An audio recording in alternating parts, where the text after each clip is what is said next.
मुलीवर आईवडिलांचे जीवापाड प्रेम असते. आमची मुलगी खूप समजदार आहे असे सांगत असलेले आईवडिलांनी मुलीचे लग्न लावले आणि शेतीचे काम करण्यात ते गुंतले. मुलीला चांगले ठिकाण मिळाले म्हणून आईवडील आनंदात होते. लग्नामध्ये झालेल्या खर्चाचा हिशोब करणे अजून बाकी होते. अगोदर शेतातील कामे करू आणि जमा झालेल्या पैशातून लोकांचे जे काही पैसे घेतले आहे ते देण्याचा प्रयत्न करू, अशा प्रकारे आईवडील लग्नात झालेल्या खर्चाचा हिशोब जुळवत होते. लग्न होऊन काही दिवसांचा कालावधी झाला. मुलगी ही माहेरी आली. सासर अतिशय सुंदर असल्याचे मुलीने आईवडिलांना सांगितले. मुलीच्या चेहऱ्यावरचा आनंद दिसला म्हणजे आईवडिलांना आयुष्यातील सर्व सुख मिळाले असे वाटते. लग्न होऊन 1 महिन्यांचा कालावधी झाला होता आणि मुलगी ही आईवडिलांना भेटण्यासाठी 1-2 दिवस घरी आली होती. त्यामुळे आई शेतात गेली नाही. मुलीच्या नवीन संसाराच्या गप्पा रंगण्यास सुरुवात झाली होती. मुलीच्या चेहऱ्यावर सर्वांना सुख देऊन जात होता.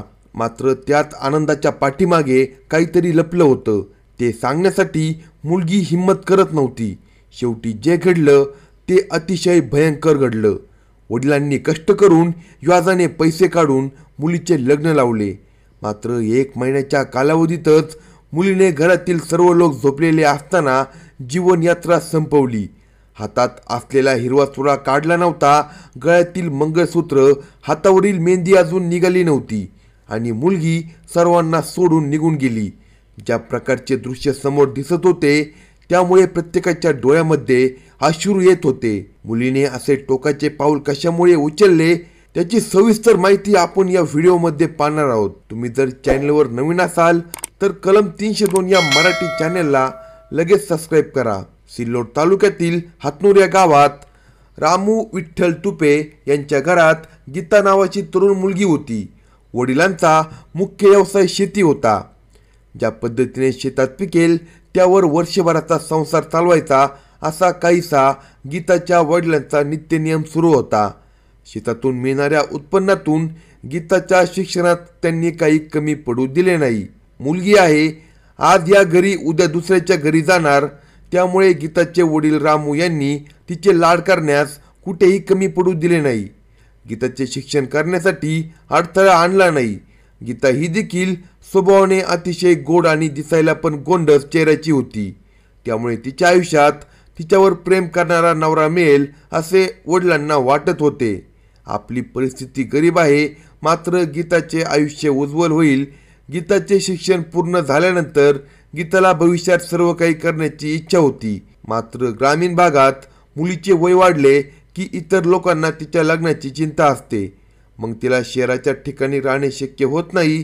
त्यामुळे गावातील इतर लोकांचे टोमणे ऐकून घेण्यापेक्षा मुलीचे लग्न करण्याचा निर्णय आईवडील घेतात.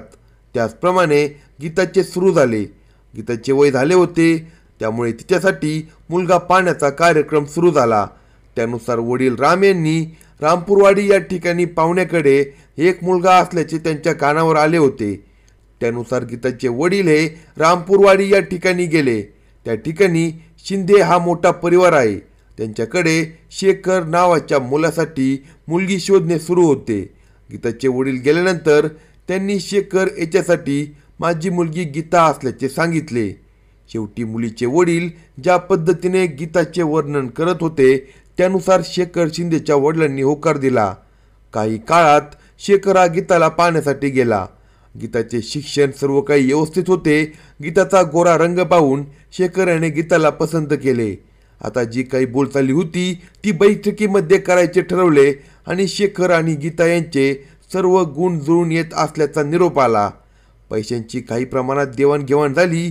शेवटी मुलीचे चांगले होणार असेल तर बाप हा कितीही पैसे टाकायला तयार असतो.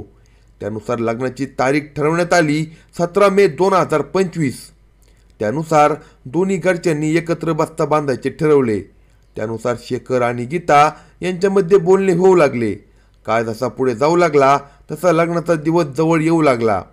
गीताचे वडील हे शेतकरी असले तरी मुलीच्या लग्नासाठी जमा केलेली रक्कम आता बाहेर काढायला सुरुवात केली. लग्नात कोणत्याही गोष्टींची कमी पडता कामा नये. ज्या पद्धतीने रामू तुपे हे सांगत होते त्यानुसार सर्व कामे होऊ लागली. शनिवारचा दिवस होता. त्यानुसार 17 मेचा दिवस उजेडला आणि गेल्या अनेक दिवसापासून सुरू असलेली प्रतीक्षा आज संपली. गीता आणि शेखर शिंदे यांचे लग्न झाले. लग्न झाल्यानंतर गीता ही शेखर याच्याबरोबर सासरी पोहोचली. नव्याचे 9 दिवस झाले आणि देवाचे कार्य सत्यनारायण सुहागरात्र सर्व काही उरकून घेतले. याच काळात गीता ही माहेरी आली. त्यावेळी तिने सासरच्या लोकांचे माहेरच्या लोकांसमोर भरपूर कौतुक केले. त्यामुळे आईवडिलांना वाटू लागले की गीता ही खूप आनंदात आहे. त्यामुळे तिला भविष्यात अडचण येणार नाही. आई ज्या पद्धतीने गीताला समजावून सांगत होती त्यानुसार गीता ही मान डोलवण्याचे काम करत होती. 3 दिवसांचा कालावधी निघून गेला आणि गीता ही सासरी गेली. सासरी गेल्यानंतर नव्याचे 9 दिवस संपले होते. त्यानुसार घरातील सर्व कामे करण्यासाठी गीता आता पुढाकार घेऊ लागली होती. सुखी संसारात राहून सर्वांना आनंदी कसे ठेवायचे हे गीताला माहिती होते. त्यानुसार तिने घरातील वातावरण आनंदी ठेवायला सुरुवात केली. लग्न होऊन 1 महिन्याचा कालावधी होऊ लागला होता. त्याचवेळी घरातील काही वादातून गीता ही माहेरी आली. 1 महिन्यात गीता 2 वेळा माहेरी आली होती. त्यामुळे आईवडिलांना टेन्शन आले. त्यामुळे आईने गीताला सर्व काही विचारायला सुरुवात केली. मात्र गीताने सर्व काही आनंदात असल्याचे सांगितले. आईवडिलांनी खूप कष्ट करून थाटात लग्न लावले या विचाराने गीता हैराण झाली होती. सासरकडून तर गीता माहेरी आली मात्र ती स्पष्टपणे काही बोलू शकत नव्हती. वडिलांना मदत करण्यासाठी गीता शेतात गेली. गीताला येऊन 8 दिवसांचा कालावधी झाला मात्र ती सासरी जाण्याचे नाव घेत नव्हती. त्यामुळे मंगळवार दिनांक 1 जुलै 2025 रोजी रात्री सर्वांनी जेवण केले. त्यावेळी गीताला आईने समजावून सांगितले. गीताने सर्व काही ऐकून घेतले. मात्र रात्री 8 वाजण्याच्या सुमारास तिने घरात जीवनयात्रा संपवली. गीताने जे काही केले होते ते तात्काळ घरच्या लोकांना कळल्यानंतर त्यांनी गीताला सिल्लोड येथील आरोग्य केंद्रात घेऊन गेले. मात्र तोपर्यंत गीताचा मृत्यू झाला होता. गीता ही 8 दिवस माहेरी आली मात्र तिने 8 दिवसात एकही शब्द घरच्या लोकांना सांगितले नाही. तिने हे टोकाचे पाऊल का उचलले असेल याचा शोध सिल्लोड ग्रामीण पोलीस घेत आहे. ज्या पद्धतीने गीताला आईवडिलांनी गरीब परिस्थितीत मोठं केलं, शिकवलं आणि लग्न लावून दिलं, मात्र लग्न झाल्यानंतर 1 महिन्यात गीताने सासरच्या लोकांची शेवटची भेट घेतली आणि माहेर गाठून अशा प्रकारे जगाचा निरोप घेतला. परंतु इतकं टोकाचं पाऊल उचलण्यामागे गीताची काय मानसिकता असेल याचं कारण शोधणं महत्त्वाचं आहे. टोकाचं पाऊल उचलण्याआधी गीताने जवळच्या एखाद्या व्यक्तीसोबत आपल्या समस्या मांडायला हव्या होत्या आणि मधला मार्ग शोधून काढावा. समस्या अडचणी प्रत्येकाला असतात पण जीवन संपून त्याच्यातून सुटका करून घेणे हा त्यावरचा उपाय नाही.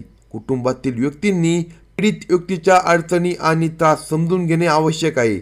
कारण नंतर पश्चाताप करण्यापेक्षा जेव्हा आपली व्यक्ती आपल्या सोबत असते त्याचवेळी तिचा त्रास समजून घेणे महत्त्वाचे आहे.